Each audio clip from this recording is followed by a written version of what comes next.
All right, so this week we're starting the sermon on the plain, and we're going to be covering it over 2 weeks. And so last week we kind of looked at how this is no longer, or it was the end of Jesus's rookie year. And so now we're going to be looking at kind of the most fundamental parts of his teachings. And so when we do that, we're comparing our great, who's a philosopher. And so we're going to be talking about two philosophers, both this week and next week, to compare their teachings. This week's is Friedrich Nietzsche. Not saying that everything he said was super great, because he was one of many Germans with mustaches who like to use this idea of Übermensch to justify not great things. But I wanted to bring him up because, like I mentioned, he was the first one to really start coining the term Übermensch, which is the greatest man or great man in German. And so he comes up with this term because he looks around his world, and he looks at the worldview and says, there's weakness, the cities are running down, men aren't stepping up and doing their job. And so what needs to happen is these men need to become the strongest that they possibly can, both in a physical sense, psychological sense, and that also often meant embracing kind of vicious lifestyles of you're supposed to be as strong as you possibly could as a man or as a human, and so you were supposed to be better than everyone else, so you had to constantly be in competition with everyone else. You had to always be wanting up somebody, and that mindset kind of creeped into our modern culture today. We still have that idea of, well, I still have to be the strongest, or I have to be the best at something. And so taking that view, we're going to try and compare it with what Jesus is saying, and what Jesus is highlighting as really what makes people great, because he's saying the poor, the meek, the hungry, the downtrodden, those are truly where greatness is, and not in this idea of it's the strongest or the wealthiest or the one who can win the most debates, or however you want to phrase it. So if someone would like to go ahead and read chapter 6, verses 12 through 16, we'll go ahead and get started. And it was at this time he went off to the mountain to pray, and he spent the whole night in prayer to God. And when day came, he called his disciples to him and chose 12 of them, whom he also named as apostles: Simon, whom he also named Peter, and Andrew his brother, James and John, Philip and Bartholomew, Matthew and Thomas, James the son of Alphaeus, and Simon, who was called the Zealot, Judas the son of James, and Judas Iscariot, who became a traitor. All right, thank you. All right, so one of the first things we see here, at least I know I'm going to highlight it because it resonated with my class when I brought it up a couple weeks ago, when he was trying to leave Capernaum and go out and be in solitude, is that idea of Jesus is taking Sabbath as a practice, not as necessarily I'm going to church and I'm wearing the best clothes. It's rather I'm going and I'm trying to find time to spend in the presence of God. I'm seeking solitude. I'm seeking to be able to rest and just embrace God's presence, which for a lot of us, it's kind of hard to do, because we get back to the idea of, well, to be the best I possibly can be means I also have to be the busiest I possibly can be. And so I have to fill my schedule with all these things and events and places to be and people to go see.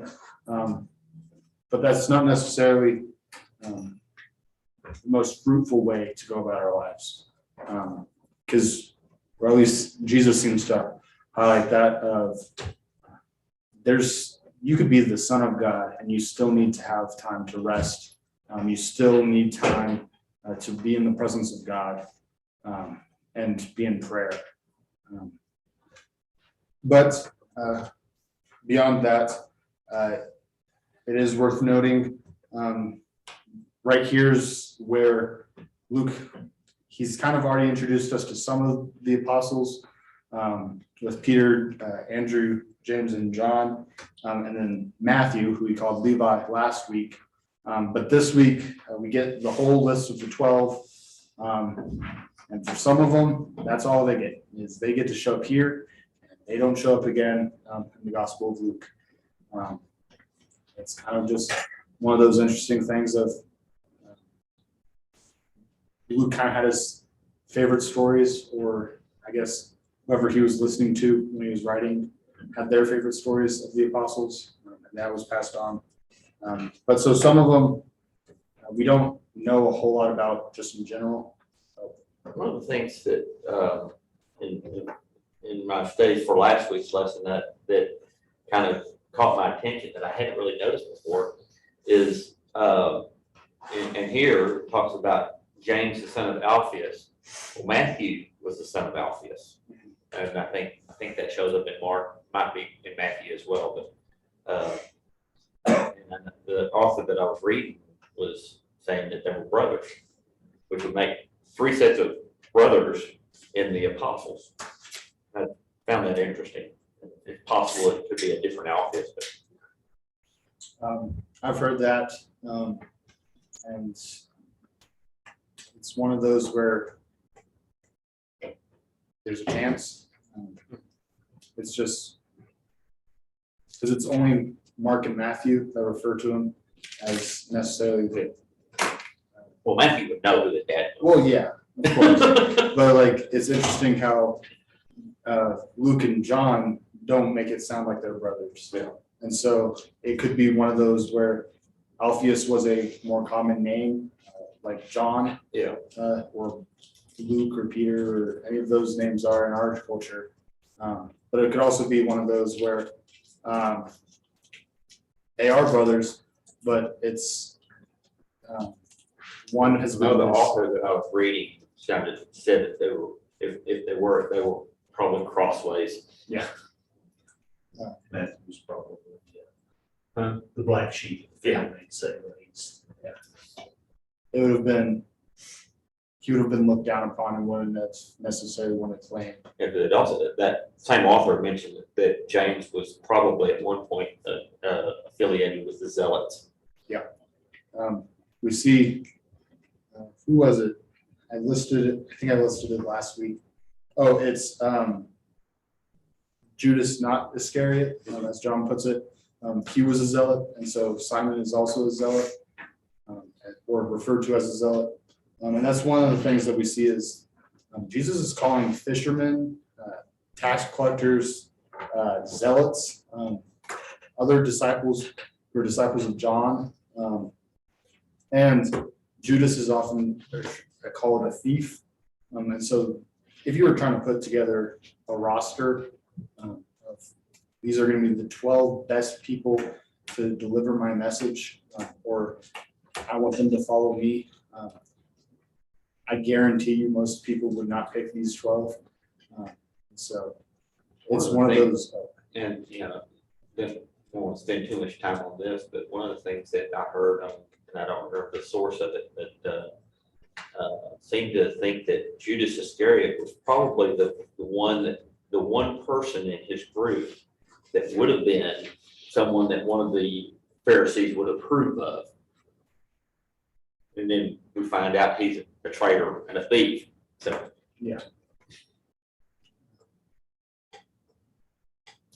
Yeah, it's just one of those things of reminding us of, especially after looking at the Pharisees last week, the types of people the Pharisees want to be around and surround themselves with is usually other Pharisees, and maybe occasionally a scribe or occasionally a Sadducee. But what we have here is Jesus is surrounding him with people who regular people wouldn't necessarily want to be around or be seen with. And so there's something to be said about that. And it's also important to kind of forecast forward these individuals' roles in the early church. Judas Iscariot, of course, doesn't really have one of those because he's pretty dead pretty quick. And so what we get, however, is these other 11 plus then Matthias and Paul, they become the foundation of the church. They go out into throughout Judea, Samaria. They go through Egypt. They go through Syria. Some are recorded to have made it all the way to India, and then modern day Iran and Turkey and Greece and Italy. And so these individuals, though they had their flaws, though others would have looked over them, they had a great role to play in spreading the Christian faith. Mark puts it, he chose these men to be with him and to go for him. You go look at that in Mark. So he had already knew what he wanted them to do when he was choosing them. And like what you're saying, we don't have that kind of insight. No. We would have never seen that potential. Exactly. Which that would be one of those points to kind of, I guess, I didn't form a question out of that, but kind of, if you wanted to question your class of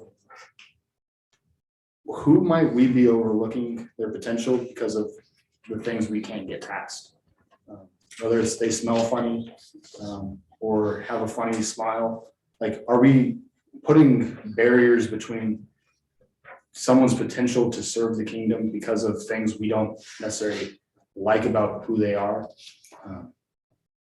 Which I know is kind of a downer, but It's not a matter of, sometimes it's not a matter of like or dislike, it's just a matter of, they're not out front, like Peter was always outspoken, boom, and so these others, they sat back and did their, kind of like the wallflowers, I guess, or at least that's what we view them, or that's all we know, we may have some historical stories about them, but as far as here, we don't know much about them other than he chose them to be apostles. And I thought it was kind of interesting. I read this a couple of times before, that he puts them in pairs.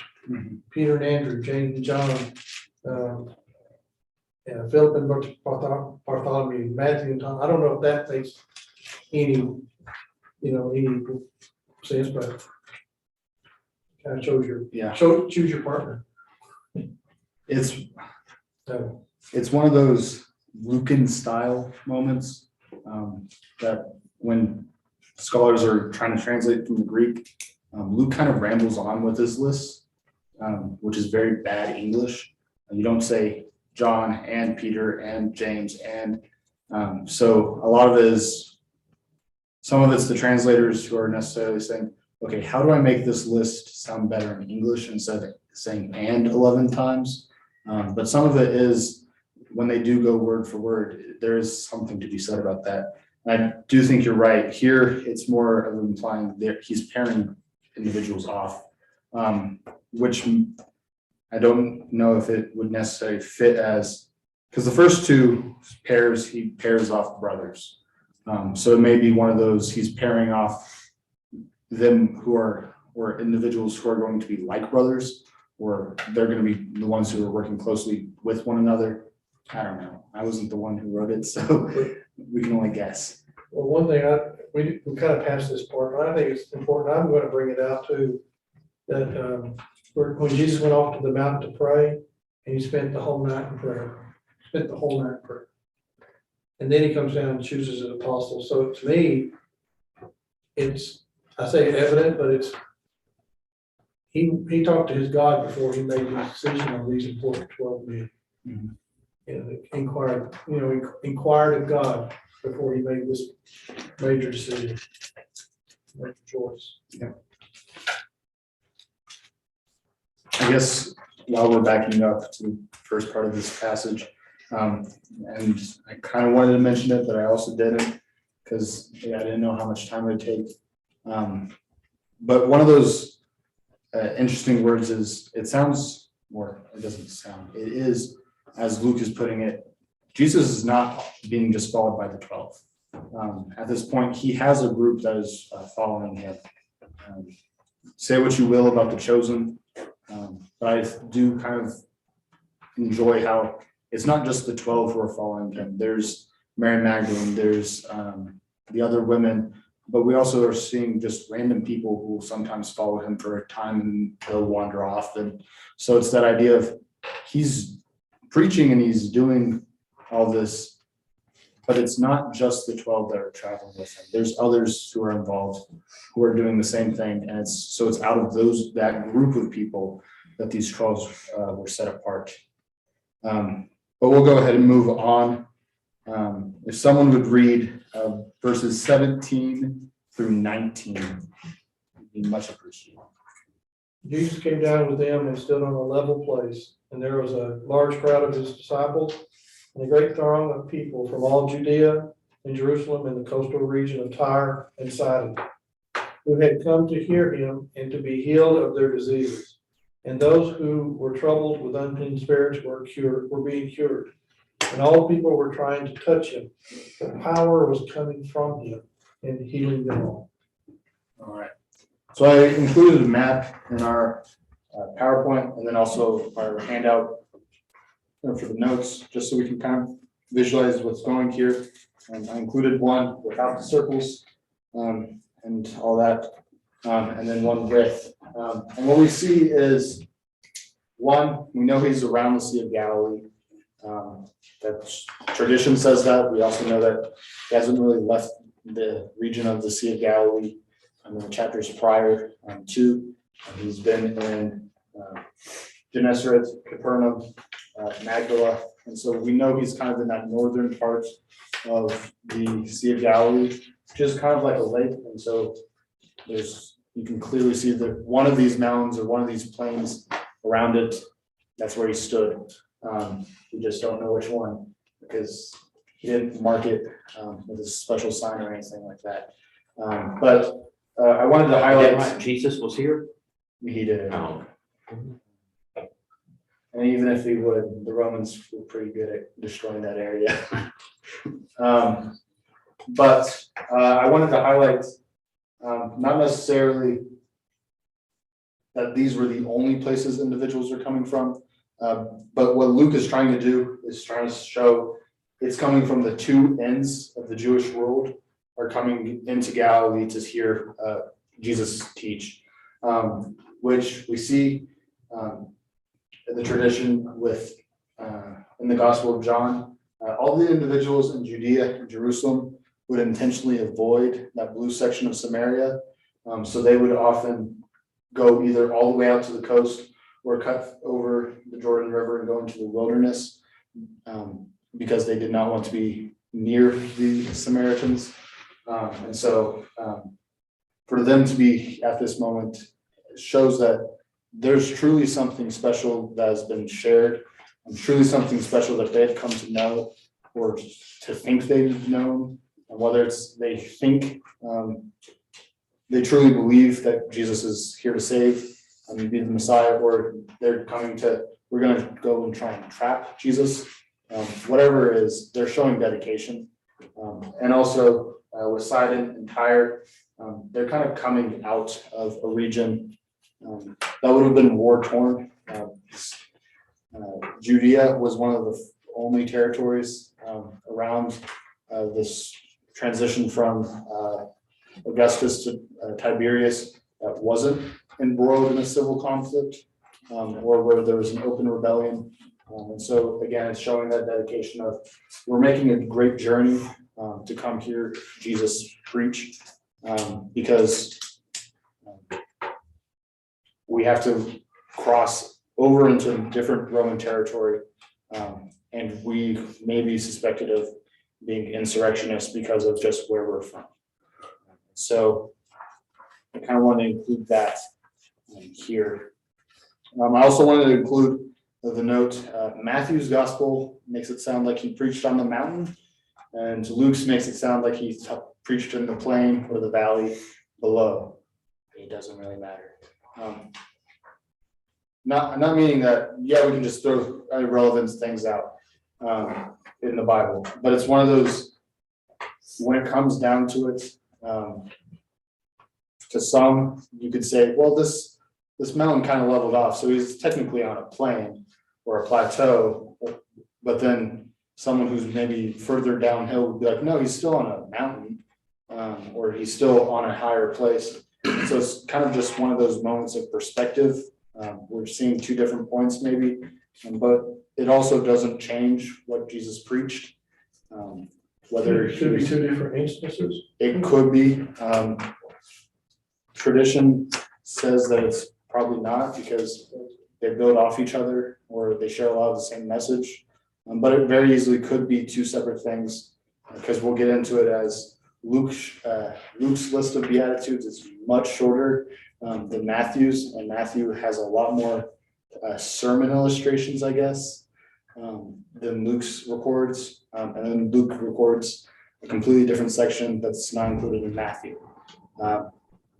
This is one of those points where if we were talking about source criticism in the New Testament, they're not getting this from Mark. Mark doesn't have a story of the Sermon on the Mount or the Sermon on the Plain. So the source is clearly someone who's there or someone who's at these events that Mark did not have. So that's just a side note. But it's just one of those things that whatever information is here is not necessarily the recorded in each gospel the exact same way. So I heard it. This was a long time ago, but Matthew is written in, it's like 5 phases, kind of like what you think is the Pentateuch. And so in Matthew's gospel, Jesus is presented as a new Moses. And so you can see why if Moses is preaching from Mount Sinai, Jesus is preaching from Ed Mountain. the mountain. Makes sense, right? Jesus is going to give his teaching. He's going to give the kingdom of God is here, and I'm going to preach from a mountain. And that's where he's going to start. That's the new Deuteronomy. You know, that's where it's going to start. So, I mean, Yeah, doesn't matter ultimately, no, but I think that's an interesting parallel. Matthew's going to put it on a mountain. Yeah. Luke doesn't care. yeah, Luke is writing to an audience who probably hasn't ever visited Galilee. So he's writing to an audience, and he could, like we saw with the lowering of the paralytic man, he could have just, he's describing a house style that's just not in the region, but his audience probably has no idea what the house style is. So they're thinking of it, well, if you take a roof off a house, you have to move the tiles. Well, to a Jew, you don't have a tiled roof, you have a thatched roof where you dry your things for a ceremony. And so it's just those little things of Luke is writing to an audience who will probably never see the region of Galilee, and if he did, they would probably say, yeah, there's some flat places here and there's some mountains, and so he preached somewhere over here. And that's kind of how they, when you take a tour of that area, that's kind of what they say nowadays of, yeah, there's some mountains, there's some flat places. Okay, he was around here somewhere. But it is one of those things that it's just a little interesting, and it's just pointing again, Luke has a different idea or purpose for writing, because he, as he mentions in his preface, or I guess very introductory phrase of, I still found a reason to write the gospel beyond what has already been recorded or shared with you. And so we have that going on. But we'll actually get to the meat of the sermon, not just focus on the transition. So if someone would like to read verses 20 through 23, we'll talk about the Beatitudes. Looking at his disciples, he said, "Blessed are you who are poor, for yours is the kingdom of God. Blessed are you who hunger now, for you will be satisfied. Blessed are you who weep now, for you will laugh. Blessed are you when men hate you, when they exclude you and insult you, and reject your name as evil because of the Son of Man. Rejoice in that day and leap for joy, because great is your reward in heaven. For that is how their fathers treated the prophets. All right, thank you. Mike, sorry, I was waiting. I was, For the rest of it, or? yeah, I was Yeah. thinking we were reading Matthew and there was like 10 more to go. No, sorry, I just zoned out for a little too long, I guess. So we're in the Beatitudes in Luke's account. And all four of these are also what appear in Matthew's. Just Matthew has 6 more. And they're outlining the same thing. And if you think of a dot to dot, that's what they're called, right? The dot puzzles? Yeah, okay. Sorry. The ones with more dots, you can tell with the pictures a lot easier than the ones with just a few dots that you're trying to connect. But it's the same, I am struggling all of a sudden. It's still the same picture. So they're kind of getting to the same idea. It's just Matthew goes into a lot more detail and is really trying to paint a completely different picture than Luke is. Luke is just trying to get you to recognize kind of the foundational points in Luke's gospel. And I say that because Luke is drawing on language that we've already seen in Luke, or at least alluded to in Luke. We see with the blessed are those who are poor and the blessed who are hungry. That is language calling us back to the Song of Mary in chapter 1. We see this as Mary says, "You have looked upon the humble estate of his servant, and behold, from now all generations will call me blessed." And then the hungry is he has filled the hungry with good things. So what we have here in this first bit is he's pulling on a message that he knows that his audience has heard because he wrote the first message. It's kind of tying us back to those points that we were trying to make, or what Luke was trying to point out, and before, or I guess the before Jesus times of, yeah, these people are recognizing the same things as what Jesus is preaching. Jesus is preaching good news to the poor. He's preaching the hungry will be filled, just as Mary has said that God will do with her. The blessed are you who weep. Luke doesn't specifically say this, but it's referring us back to a passage in Isaiah where the phrase is, "The Lord God will wipe away the tears from all faces." And Luke kind of hints at that language. So what we have here, and then the last one is, "Blessed are you when people hate you or exclude you on account of the Son of Man." And that takes us back to Zechariah's prophecy, which is also in Luke 1, of that we should be saved from our enemies and from the hands of all who hate us. And it's that idea of, it's again, he's calling on what he's already kind of taught his audience. He's bringing it back into the forefront of their minds that what's happening here is what has been promised. A promise has gone out.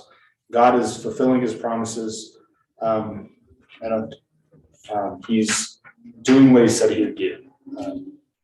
But this week we're also going to try and have a little bit more discussion questions. And so I have as a few that you may want to use. Why do you think Luke employs the style of recording the Beatitudes? It's different than Matthew's. Matthew, as we already mentioned, he goes into a lot more detail because he's painting a different picture to a different audience. So I guess we'll give it some time of what do you guys think Luke employs the style of recording the Beatitudes for?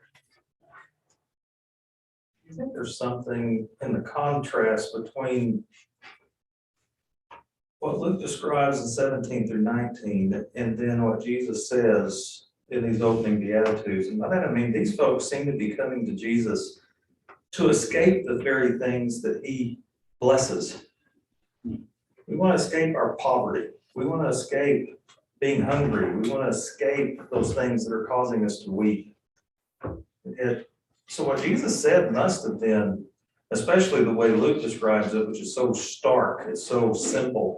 It's not more elaborated like Matthew does. It leaves them on a very simple level. I wonder if these guys that listened to him were saying, wait a minute, Jesus, we're trying to get away from all that.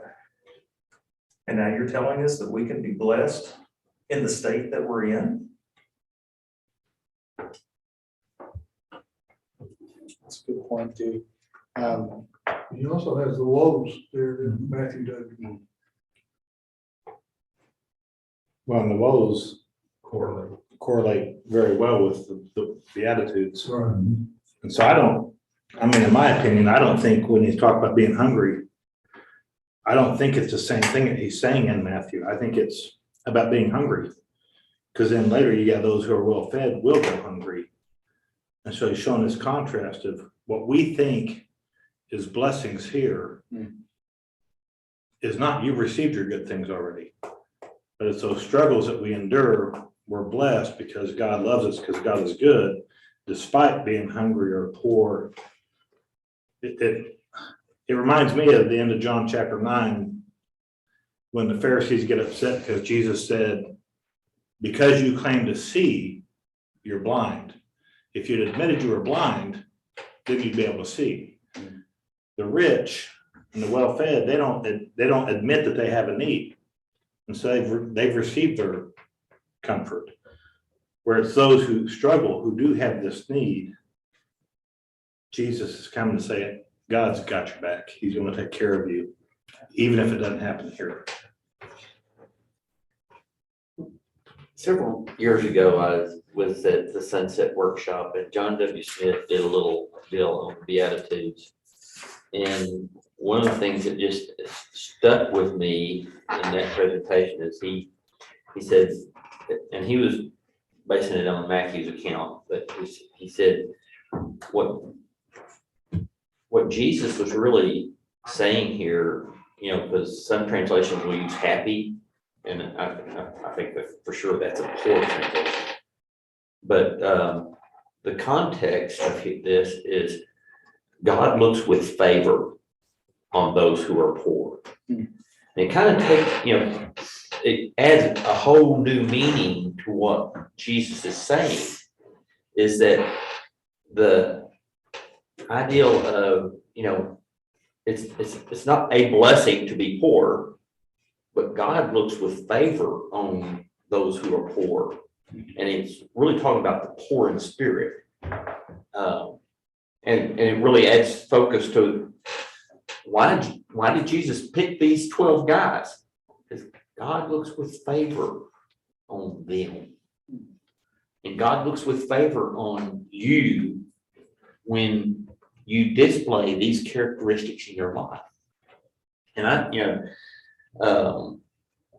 just kind of gave me a whole new perspective of the Beatitudes. It's the thinking of it in that terms.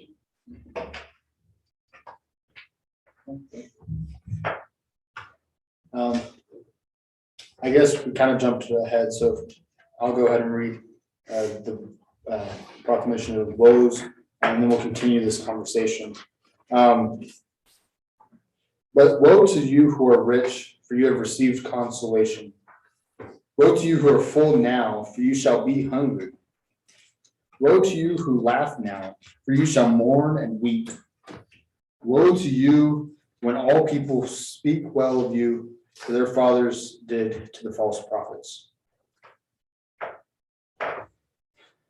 I guess I'll make my couple comments on this before we go back to our conversation of kind of discussing why Luke does what the things that he does.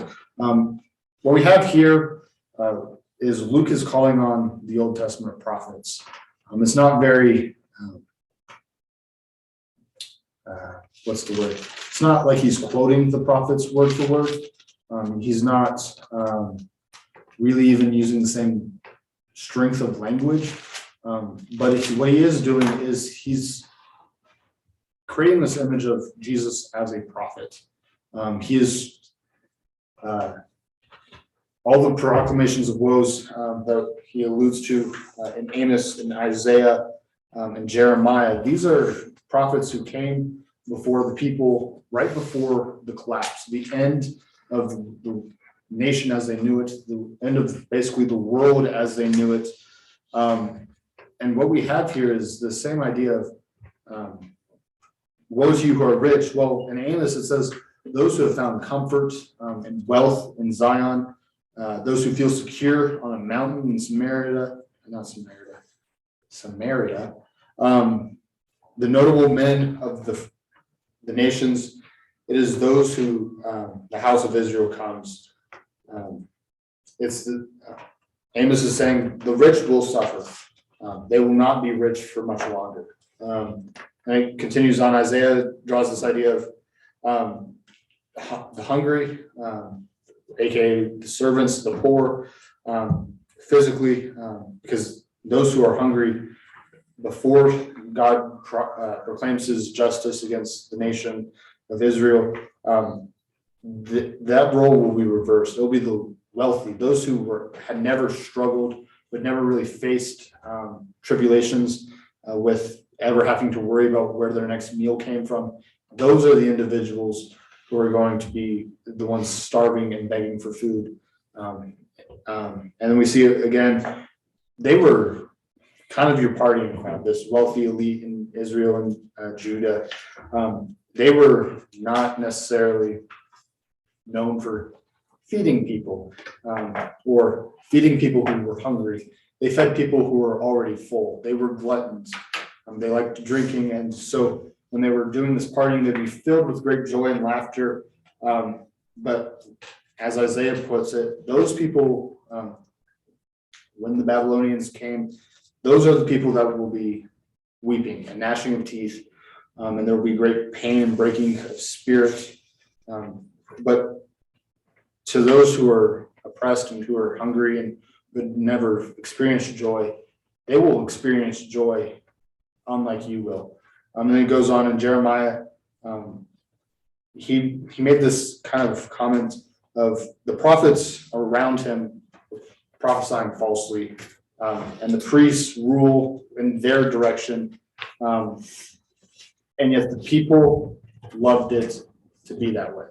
They didn't love when a prophet or a priest came along and told them to do what God said, but they loved it when the people or when the prophets and the priests told them that they could do whatever they wanted. And so likewise, Jesus is kind of proclaiming the same things. He's proclaiming those who have been comforted, those who've gotten all that they could out of this world, they're going to have nothing in the world to come. And we can think of several examples, but we'll get back to kind of our discussions of what significance, what stylistic things have kind of stuck out to you with this, as Dewey's pointing us back to verse 17 through 19, and then through this section. I think it's 17. No. Yes. Okay.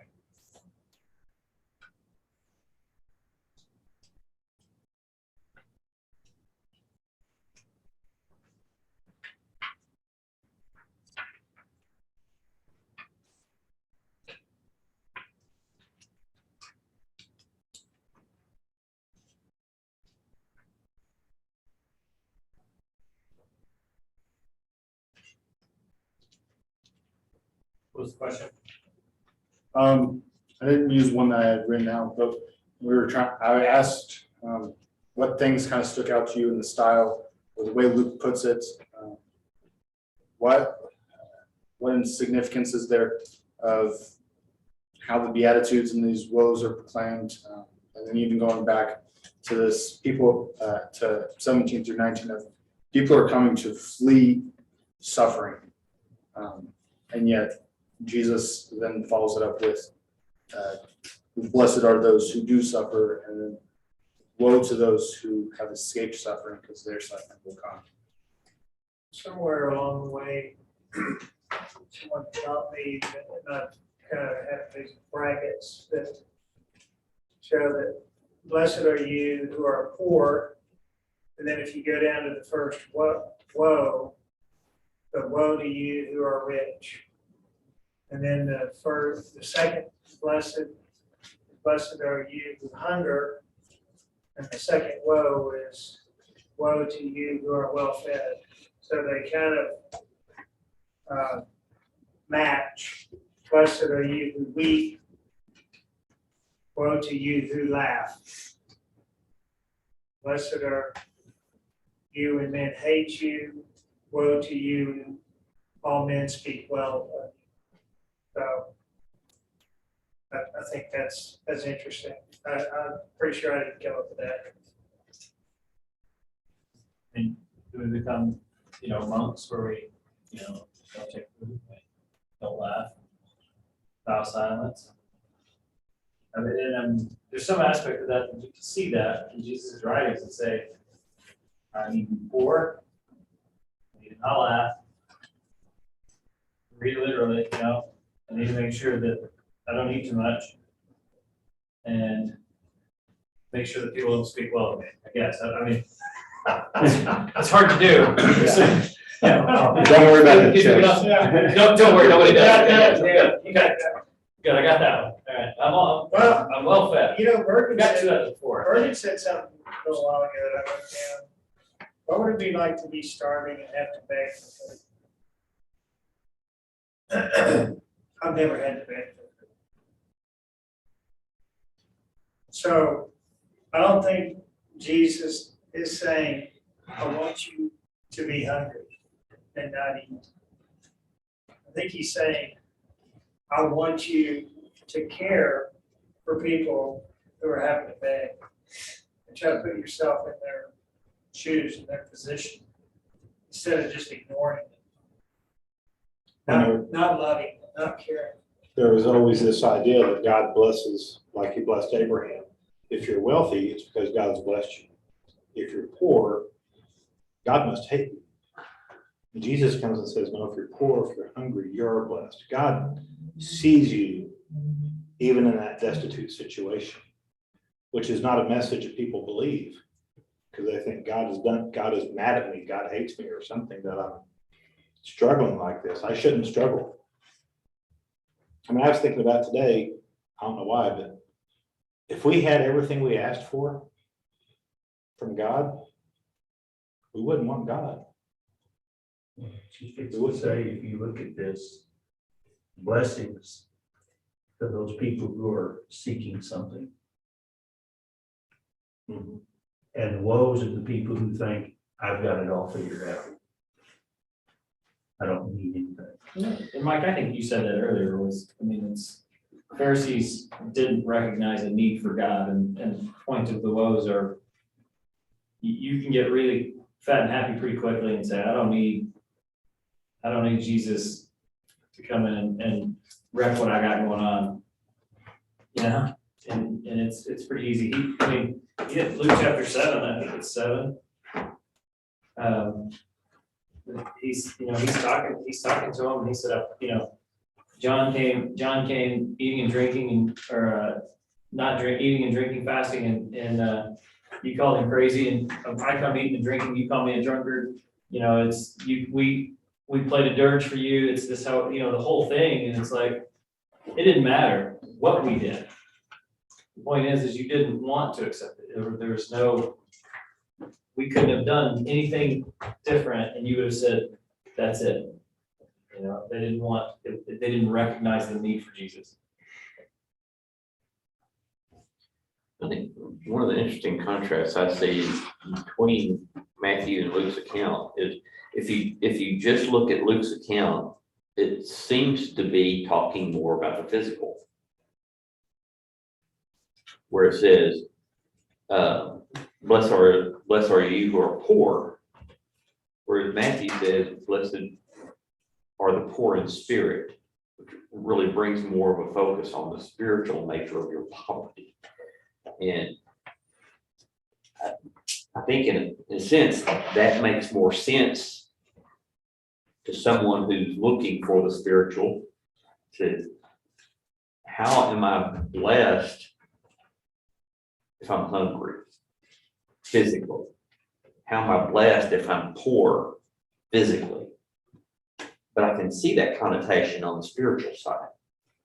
And I think what Luke's doing is really saying, is putting it in the physical sense so that we can more easily equate it to the spiritual. Because if we're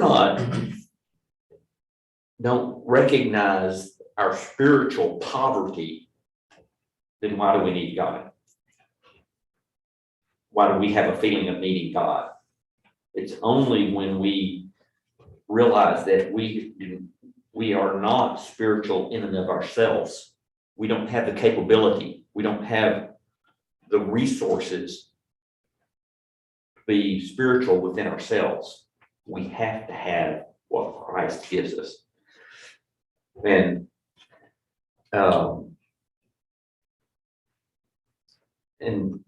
maybe Luke brings it back by adding the woes and gives a little bit more of a meaning to it, spiritual meaning to it.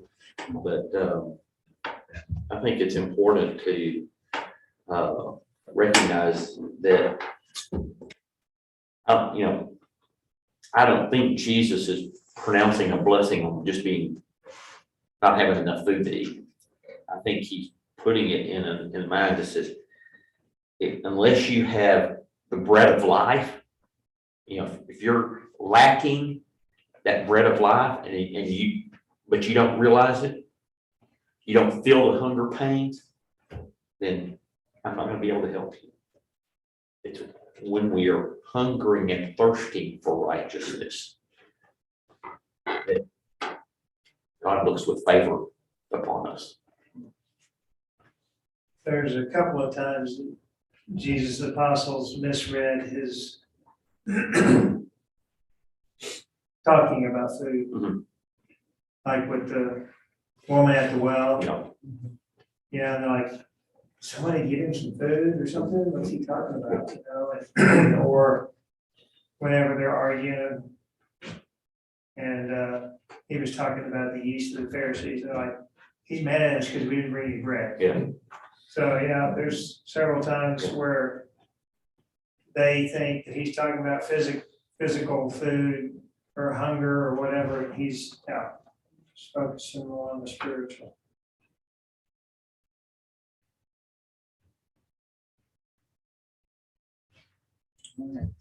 One thing I kind of wanted to, I'm not force you guys to talk about, but something You're not going to be in our class spying on us to make I sure. can only be in one place at once. Lucky for you guys. But something that I found interesting of this, building off this idea of which prophets Luke is kind of using the same language of, or Jesus is using the same language of, with Amos and Isaiah and Jeremiah. These were all, as I mentioned, end time prophets. This may be one of those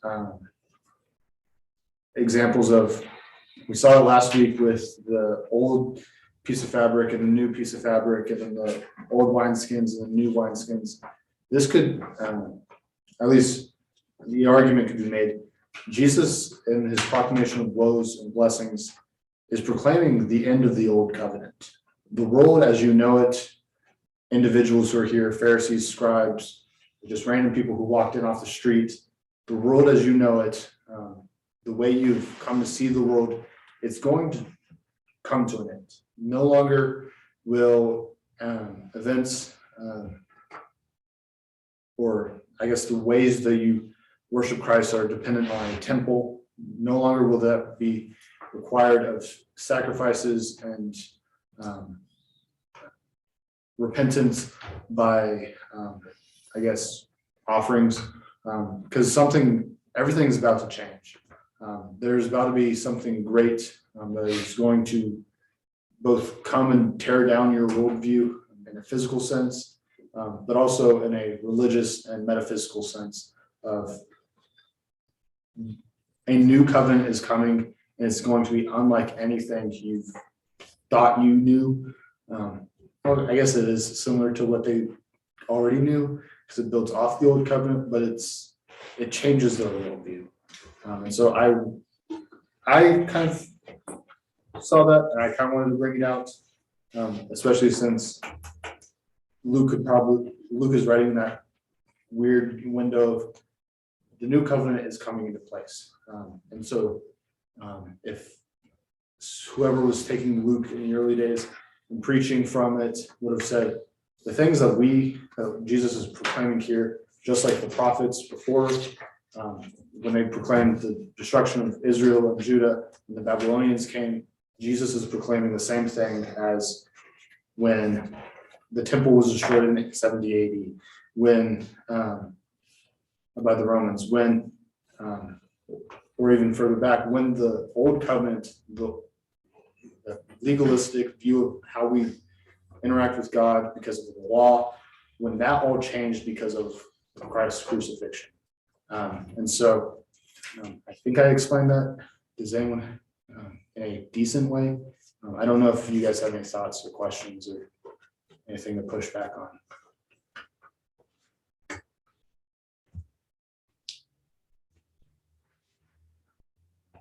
What do you mean by monarchical period? The monarchical, that is, yeah, it's the periods of the monarchs of Israel and Judah. So that's from King Saul to King Jehoiakim. It's when Israel was a kingdom. When they are no longer led by the judges and by Joshua and Moses, like it was in the beginning of the Old Testament. And so they have a king, but then it ends when they go into exile to Babylon, because even when they come back, they have a king, but he's not really a king. He just gets to be more like a governor of a sense, because he still has to answer to another power over him. Because Artaxerxes is very keen on Zerubbabel, has to answer to him still. But when the Persians go away, then it's the Hellenistic Greeks, and Alexander is very concerned about, well, you can have a king, but you have to answer to me still, and the other Greeks. And when Rome comes in, the Herods, yeah, they're kings, but Pilate really had more authority in certain areas, and they all had to answer to Caesar. And so it's that idea of the monarchical period is when Israel and Judah have their own king at ruling them. And so that's the period. During the brief periods of time that